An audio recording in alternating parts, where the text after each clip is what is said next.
अरे बना गुरुद्वारा। ये भैया अरे बना गुरुद्वारा, अरे बना गुरुद्वारा, अरे बंगलाया जब बना गुरुद्वारा।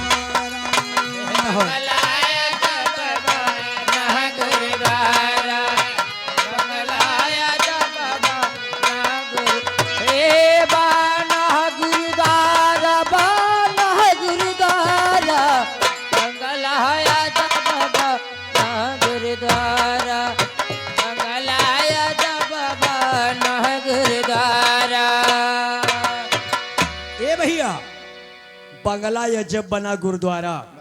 कौन बंगला? यह सरपतवा वाला हो। ये जो छनिया वाला ई बंगला नहीं भैया। ये तो हर शरीर के हाथे के बाद, शरीर के हाथे के बाद दिमाग हट। हम कहाँ पहुंचाते तू कहाँ दिमाग लगाया भैया? जा भाई। अरे बना गुरुद्वारा, हे बना गुरुद्वारा, अरे बंगला या जब बना गुरुद्वारा।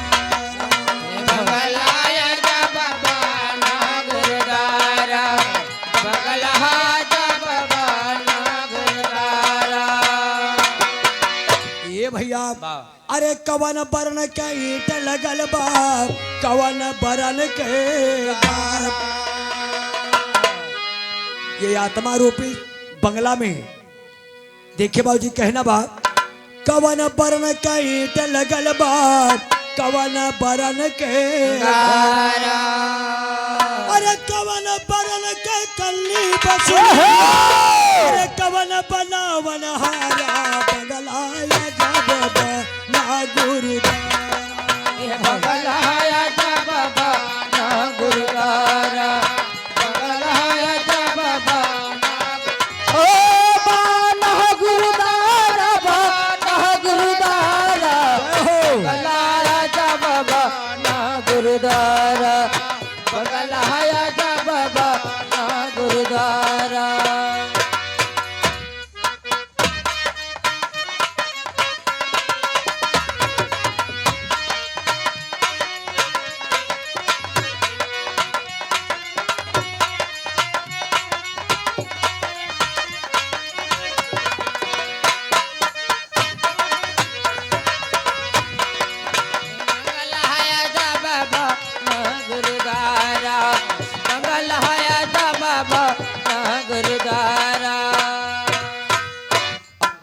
अरे पांच तत्व का ईट लगल बाप, तीन गुणन के गारा। आत्मा रूपी बंगला में वाह, 5 तत्व के ईंटा लगबा। वाह वाह। और गारा 3 गुण के बनबा। वाह। ए भैया 5 तत्व का ईंट लगल बाप, 3 गुणन के गारा। अरे धर्म कर्म के कल्ली बसुली, अरे सतगुर बनावन हारा बंगलाया जब बना गुरुद्वारा। बंगलाया जब बना गुरुद्वारा, बंगलाया जब बना हे बना गुरुद्वारा, बना गुरुद्वारा, बंगलाया जब बना गुरुद्वारा, बंगलाया जब बना गुरुद्वारा।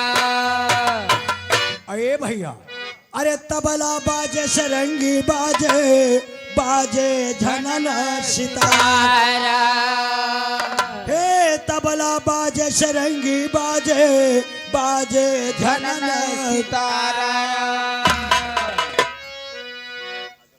ये बंगला में कितना सुंदर सुंदर सरगम सजावा भैया। वाह भैया अरे तबला बाजे सरंगी बाजे, बाजे झनन सितारा। अरे अगल बगल दुई मूरत लागी, अरे बिचवा में ठाकुर द्वारा बगलाया जब बना गुरुद्वारा। बंगलाया जब बना गुरुद्वारा, बंगलाया जब बना गुरुद्वारा। ओ बना गुरुद्वारा, बना गुरुद्वारा, बंगलाया जब बना गुरुद्वारा, बंगलाया जब बना चुन्नी लाल दादा 50 रुपए का सम्मान। के? बहुत बहुत धन्यवाद चुन्नी लाल दादा। अच्छा ए भैया, अरे 8 मुहारा 9 दरवाजा 10 बंद केवाड़ा। 8 मुहारा 9 दरवाजा 10 बंद केवाड़ा।